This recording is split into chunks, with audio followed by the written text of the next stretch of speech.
pintu-pintu surga dibuka setiap hari Senin dan Kamis, lalu diampuni dosa setiap muslim yang tidak menyekutukan Allah dengan sesuatu pun, kecuali seseorang yang ada perseteruan antara dia dengan saudaranya muslim.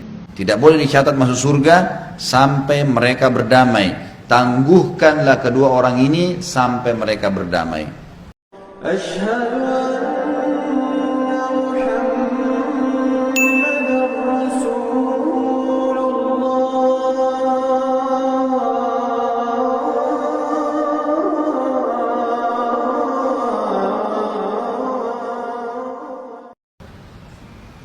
Baik, selanjutnya adalah hadis yang berbunyi, hadis ini diriwayatkan Bukhari dan Ahmad. Sahal ibn Sa'ad radhiyallahu anhu meriwayatkan dari Nabi SAW, surga memiliki 8 pintu. Ini riwayat Bukhari. Riwayat Imam Ahmad dari Utbah bin Abdus Salam secara marfu bersambung hingga Nabi SAW dengan lafaz surga memiliki 8 pintu dan neraka memiliki 7 pintu. Saksi bahasan, surga memiliki 8 pintu utama gerbang. Di dalamnya ada pintu-pintu yang lain lagi seperti tadi, pintu sholat, pintu puasa dan seterusnya. Di dalamnya pintu-pintu itu ada miliaran istana karena semua orang bisa memiliki sampai jutaan istana di surga itu. Tergantung amal yang dia lakukan. Saya sudah pernah jelaskan seperti misalnya siapa yang menjaga 12 rakaat sehari semalam, Allah akan bangunkan baginya istana di surga. Jadi setiap hari kita bisa dapat istana di surga. Kalau umurnya orang 70 tahun, kan itu. Berarti 70 1 tahun 365 hari, 365 istana kali 70, berapa ribu tuh istananya satu orang, baru dari sholat itu saja. Ada hadis yang berbunyi, siapa yang membaca Al-Ikhlas, Qul Huwallahu Ahad, satu hari 10 kali, Allah akan bangunkan baginya istana di surga. Baik, kalau satu hari saya baca 100 Al-Ikhlas, saya punya berapa istana? 10 istana. Ada hadis Nabi SAW bagi bapak-bapak terutama, siapa yang pergi ke masjid dapat 1 istana di surga. Siapa yang pulang dari masjid ke rumahnya karena dia cuma hadiri sholat 5 waktu, maka dapat 1 istana di surga. Berarti 5 waktu sholat wajib kita punya 10 istana di surga satu hari. Ini selain tadi Qul Huwallahu Ahad, selain tadi sholat 12 rakaat sehari semalam. Hadis yang lain, siapa yang membangun rumah buat Allah di muka bumi masjid, maka dia akan mendapatkan istana di surga. Kan gitu. Sampai dalam sebuah hadis, siapa yang membangun istana, siapa yang membangun masjid di muka bumi sebesar sarang burung, dalam makna yang lain adalah cakaran kaki burung di tanah, gitu kan? Jadi seperti sarang burung untuk taruh telurnya kecil seperti itu saja. Misal kita cuma nyumbang 1.000 rupiah, 2.000 rupiah, 10.000, mungkin itu yang kita mampu. Lalu digabungin, dibeliin semen, batu bata, dimasukin di masjid itu, dapat istana di surga. Berapa banyak itu celengan-celengan di pinggir masjid. Jangan dilewatkan begitu saja, sumbang. Kemarin sudah sumbang, kemarin itu sudah dicatat, sudah ada istananya di surga, sumbang hari ini. Kenapa nggak mau nyumbang lagi, gitu kan? Harus nyumbang, kesempatan. Siapa ada kegiatan-kegiatan sosial, ada kegiatan-kegiatan amal jariah, jangan ditunda, nyumbang. Nggak ada waktu buat kita ini. Kita nggak tahu ajal kapan datang.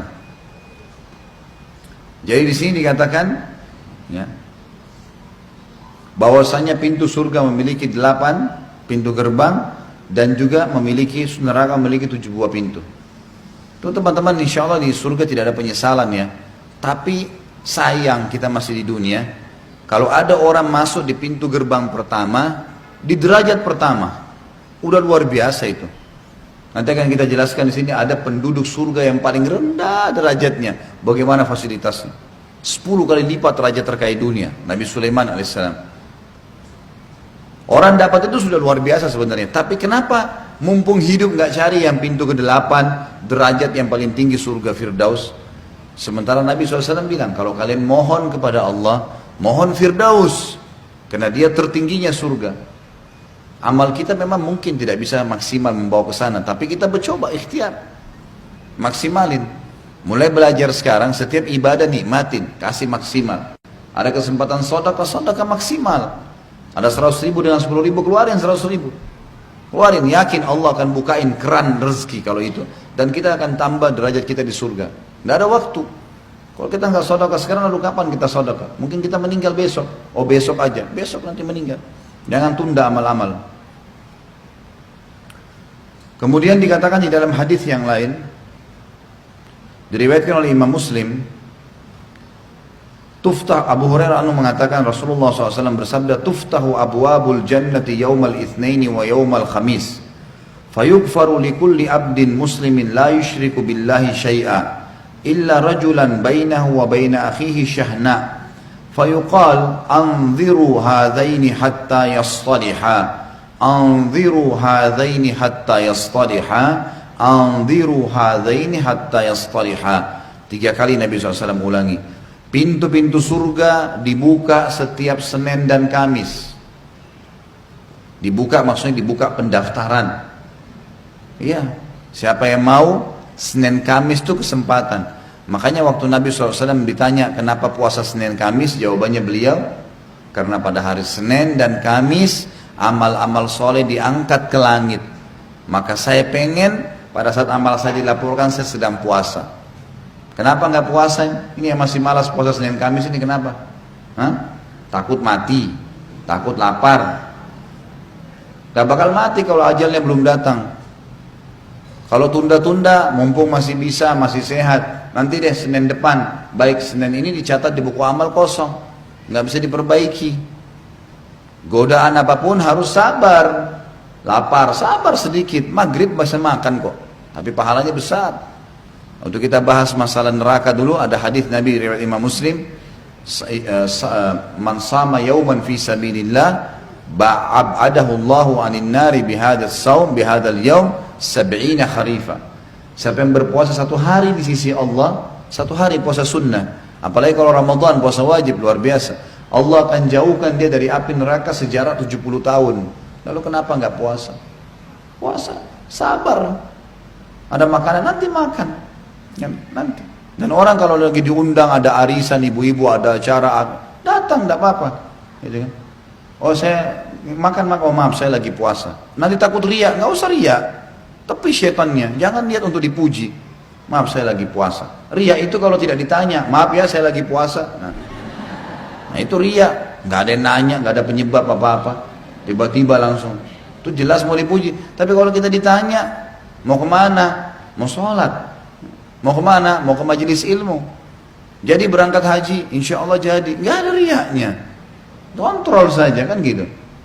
Tapi kita boleh. Insya Allah orang yang puasa kalau diundang nanti dapat lebih banyak porsinya. Dibungkusin nanti lebih banyak. Nanti juga bisa gitu kan. Begitu pula dengan apa saja amal soleh. Kalau mulai sekarang Bapak Ibu tidak paksakan diri sholat malam, pasti tidak akan sholat malam. Karena setiap malam syaitan bilang, kau ngantuk, nggak usah, capek. Setiap malam begitu. Terus sampai kapan? Nggak, saya mau lawan syaitan sekarang. Bangun, wudu, sholat. Kata Allah SWT, walladzina jahadu fina lanahdiyannahum subulana. Orang yang memaksakan diri menuju ke jalan-jalan kami akan mudahkan mereka sampai ke jalan kami. Maksudnya, kalau antum sudah paksakan, ya, teman-teman sini laki-laki, perempuan di sini, antum dan antunna sudah memaksakan diri dalam masalah ibadah ini, kita akan bergulir. Misal ngantuk malam nih, paksain bangun, wudu, sholat, bergulir tuh sholatnya, pasti akan berjalan. Allah akan mudahin nanti. Yang penting lawan dulu syaitannya. Nah kalau tidak buku amal berjalan terus nih, sampai kapan? Sementara derajat di surga kita harus kejar. Ya. Lalu dikatakan, lalu diampuni, pintu-pintu surga dibuka setiap hari Senin dan Kamis. Lalu diampuni dosa setiap muslim yang tidak menyekutukan Allah dengan sesuatu pun, kecuali seseorang yang ada perseteruan antara dia dengan saudaranya muslim. Dikatakan kepada para malaikat, tangguhkanlah ini hingga keduanya berdamai. 3 kali Nabi ulangi, tangguhkanlah ini, tidak boleh dicatat masuk surga sampai mereka berdamai. Tangguhkanlah kedua orang ini sampai mereka berdamai. Artinya nggak boleh musuh-musuhan. Nggak usah musuh-musuhan untuk apa nih? Musuh-musuhan, buang muka, merasa lebih dari orang, apa yang didapat tuh? Dalam Islam kalau orang lain buat salah, maafkan. Itu ibadah, maafin itu. Maafinnya ya saya maafin. Oh nanti dia enak benar sudah buat macam-macam, sudah fitnah, gibah saya. Udah nggak apa-apa. pasti semua dosa ada pembersihannya. Dia udah pernah gibah kita nih, terus dia minta maaf, kita sudah maafin, kita dapat pahala, hati kita jadi tenang, udah selesai. Tapi dia kena pernah gibah, dia akan digibah oleh siapa? Allahu a'lam. Dia akan kena sariawan, dia akan nanti apa? Mungkin jatuh kalau gibahnya besar, bibirnya pecah, Allah bisa pasti datang hukuman. Gak ada ceritanya orang buat dosa dunia lalu tidak dihukum sama Allah, itu mustahil, menghayal Bapak Ibu sekalian. Kalau anda buat dosa di dunia, nggak apa-apa deh, saya kan sekarang sudah tobat, gak bakal ada pembersihan. Mustahil, pasti ada pembersihannya, pasti. Masalah bagaimana itu Allah punya kuasa, bagaimana? Tapi ada pembersihan. Betul di akhirat nggak ada hisab, di dunia tetap ada pembersihan. Nggak usah buat gitu. Jadi tidak boleh musuh-musuhan ya. Mulai sekarang sudah musuh-musuhan, maafin. Orang yang salah, minta maaf. Untuk apa dunia? Apa yang mau dikejar tuh? Marah-marahan tuh untuk apa coba? Tidak dicatat jadi ahli surga loh ini resikonya. Sampai mereka baikan. Sampai dalam hadis yang lain dikatakan, tidak layak seorang muslim memusuhi saudaranya lebih dari 3 hari. Gitu kan? Misal pun kalau orang itu buruk sekali, memang dia pegel, dia ini coba dia kontrol 3 hari maksimal, selebih dari itu sudah. Boleh jaga jarak, beda ya. Misal orang ini suka bohong, orang ini suka minta-minta ganggu kita, boleh kita jaga jarak, tapi tidak memusuhi. Tidak boleh memusuhi, hati kita harus dibersihin. Karena kita bisa kena ancaman hadis ini. Kalau kita memusuhi berarti kita tidak didaftar masuk ke surga. Setiap Kamis pintunya dibuka. Ya. Itu kalau orang umum ya, apalagi suami istri. Ini yang suka berantem suami istri mana nih? Ini kalau saya punya cambuk, saya cambuk. Sedikit-sedikit gara-gara tidak diantar, marah. Musuhan 3 hari. Apa ini? Lebih baik 3 hari itu pacaran suami istri daripada musuh-musuhan gitu kan. Anak juga begitu, sedikit tidak diberikan apa sama orang tuanya, musuhi orang tuanya. Apa ini? Orang tua sedikit anaknya salah, tidak, marah, nggak mau lihat, nggak mau ini, putus hubungan. Apa ini semua? Dunia sebentar, kita akan lewatin. Lapangkan dada, maafin. Daripada nggak masuk surga, maafin. Terakhir dalam pasal kita ini hadis Nabi SAW, riwayat Imam Muslim. Tadi itu riwayat Imam Muslim, ini juga riwayat Imam Muslim dan Imam Tirmidzi. Umar bin Khattab radhiyallahu anhu menceritakan sabda Nabi SAW, "Ma minkum min ahadin yatawadda'u fayusbighul wudu'a thumma yaqul asyhadu an la ilaha illallah wahdahu la syarika lah wa asyhadu anna Muhammadan abduhu wa rasuluh illa futihat lahu abwabul jannati tsamaniyah yadkhulu min ayyaha sya'." Tidak ada seorang pun dari kalian berwudu lalu menyempurnakan wudunya, kemudian mengucapkan asyhadu an la ilaha illallah wahdahu la syarikalah wa asyhadu anna Muhammadan abduhu wa rasuluh. Aku bersaksi bahwasanya tidak ada Tuhan yang paling berhak disembah diibadahi kecuali Allah dan tidak ada sekutu baginya. Dan aku bersaksi bahwasanya Muhammad benar-benar hamba dan utusannya, melainkan dibukakan baginya 8 pintu surga. Ia dapat memasukinya dari mana saja ia suka. Apa ini? Wudu, hanya wudu, terus syahadat. Kenapa malas wudu?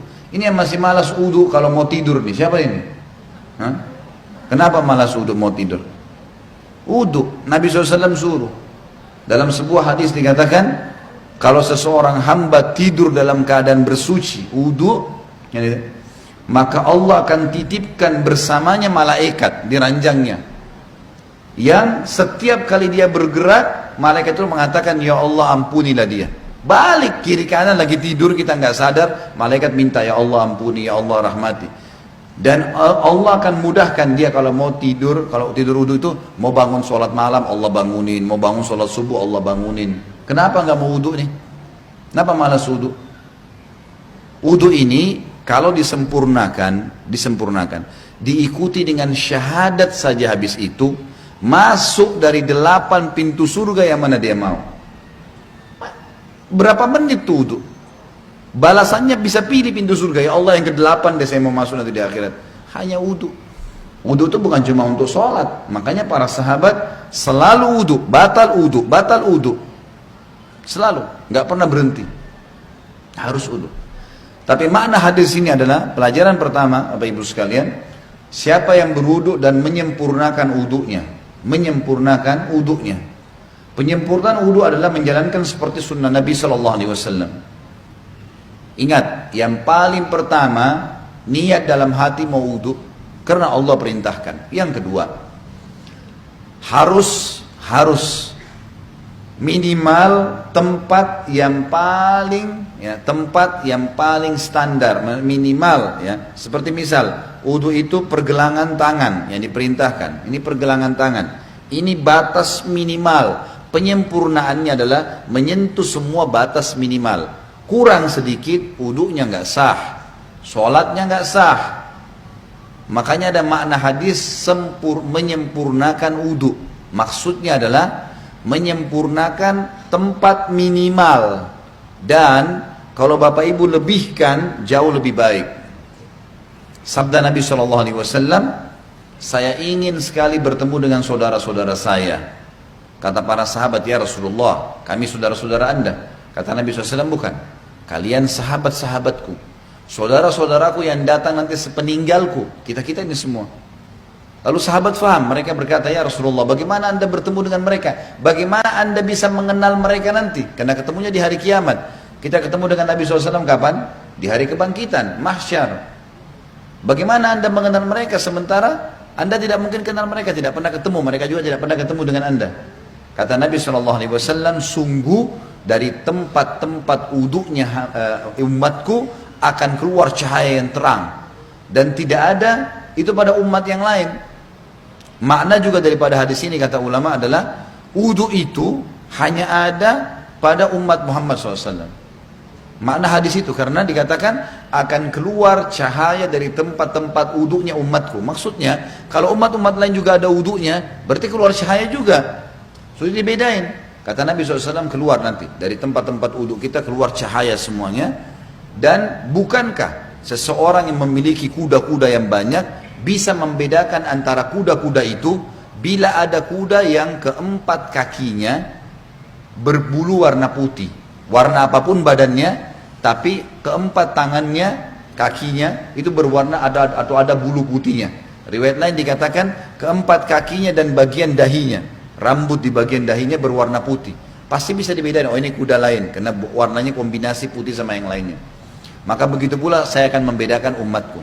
Dalam riwayat lain, riwayat sahih, riwayat Bukhari juga, kata Nabi SAW, lanjutan hadis tadi, dan siapa yang bisa memanjangkan jamahan uduknya supaya cahayanya memanjang, maka lakukanlah. Disunnahkan lebihan, misal minimal tadi pergelangan, lebihkan. Minimal wajah seperti ini maka dilebihkan sampai di bawah dagu. Kemudian siku, ini batas minimal, lebihkan sampai di lengan. Batas minimal kaki, mata kaki, lebihkan sampai ke betis, gitu kan. Dan boleh wudu pada saat orang lagi mandi di kamar mandi tidak pakai pakaian boleh, asal bukan di tempat umum, insya Allah nggak apa-apa. Loh iya, kamar mandi kita sendiri ada pintunya tertutup nggak ada masalah. Karena pernah ada yang bilang gitu, Ustadz boleh nggak saya wudu sementara saya mandi, atau saya harus tutup dengan sarung atau handuk? Kalau sendirian nggak ada masalah, nggak ada larangan di situ. Maka kita boleh. Nah pada saat itu justru kesempatan melebihkan. Siku bisa dilebihkan, mata kaki bisa dilebihkan, kan bisa dilebihkan gitu kan, kesempatan pada saat itu. Wudu yang benar, yang dikatakan sempurna adalah, contohnya, mengambil air dengan dua telapak tangan kanan, dua telapak tangan, kemudian kalau keran lagi jalan juga begitu, menarik dari sisi punggung kanan ke pergelangan dengan tangan kiri. Ini dulu dimulai tarik dari sini, dilebihkan ini batas minimal lebihkan. Kemudian tangan kanan menarik untuk tangan kiri juga sampai batas lebih dari batas minimal sampai ke sini kurang lebih. Kemudian baru mempertemukan antara punggung dalam dua-duanya dan menyelat-nyelatkan di antara dua jari. Karena ini sunnah, Nabi SAW menyuruh menyelat-nyelatkan. Jadi ini baru satu ya, ini baru satu, ini baru satu. Kemudian diulangin pelan-pelan, sempurnakan. Balasannya hanya sempurnain ini, syahadat masuk surga. Buru-buru gitu kan. pelan-pelan, 1, 2, sampai 3 selesai. Yang selanjutnya mengambil air di telapak tangan, kemudian memasukkan setengahnya ke mulut sambil kumur-kumur, sisanya dihirup di hidung. Kemudian sementara mulut kita kumur-kumur, tangan kiri membuang yang di hidung, baru kemudian yang di mulut dibuang. Itu 1. Sebagian dalam mazhab Malikiyah dianjurkan agar ya menggosok mulut dengan jari. Terutama yang saya katakan adalah di bagian depan gusi, karena biasanya di sini ada lendir yang membuat bau mulut nggak enak.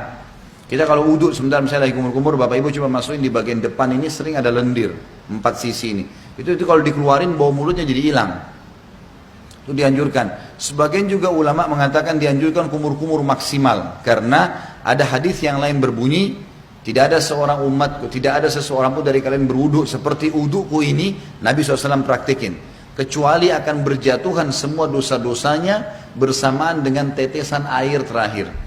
Termasuk di sini kumur-kumur dimaksimalin supaya dosa mulutnya jatuh semuanya, gitu kan?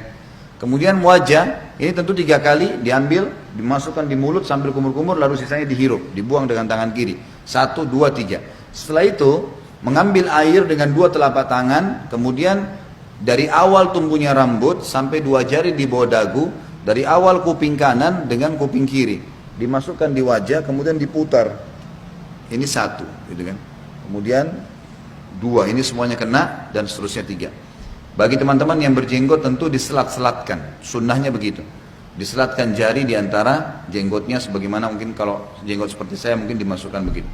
Kemudian telapak tangan kanan ditarik dari sisi kanan punggung, ditarik sampai ini, ingat ini batas minimal. Banyak orang wudu ininya nggak kena nih, ini nggak kena, ini bisa nggak sah wudunya, nggak sah sholatnya. Jadi tarik sampai sini nih, kemudian baru diputar ke dalam. 1, 2, 3, sampai 3 kali. Kalau misal air kerannya di atas, ngalir di keran, dan kita mau tarik dari atas boleh, tarik di atas batas minimal, ya. Jadi ditarik dari sini, di atas siku, tarik ke bawah, kemudian baru diputar ke bagian dalam. Kanan dulu baru kiri. Setelah itu baru kepala. Kepala ini diambil air, sunnah Nabi SAW ditarik dari awal kepala sampai ke tengkuk, ya, sampai ke batang leher, kemudian ditarik lagi ke atas kembali. Lalu jari telunjuk masuk ke dalam lubang, ibu jari mutar di belakang. 1, ya. Ini satu-satunya yang dilakukan 1 kali saja. Kalau semua tadi anggota tubuh, telapak tangan, tangan sampai siku, wajah, ini semua 3 kali. Kumur-kumur, bersihkan hidung semua 3 kali. Kecuali kepala cuma sekali. Bagi ibu-ibu yang rambutnya panjang, ditarik sampai ke tengkuk, lalu ditepuk-tepuk ke atas. Sampai kembali ke depan, baru kemudian masuk ke sini, baru diputar. Selanjutnya telapak kaki dibasuh minimal mata kaki, lebihkan ke atas supaya memang sempurna.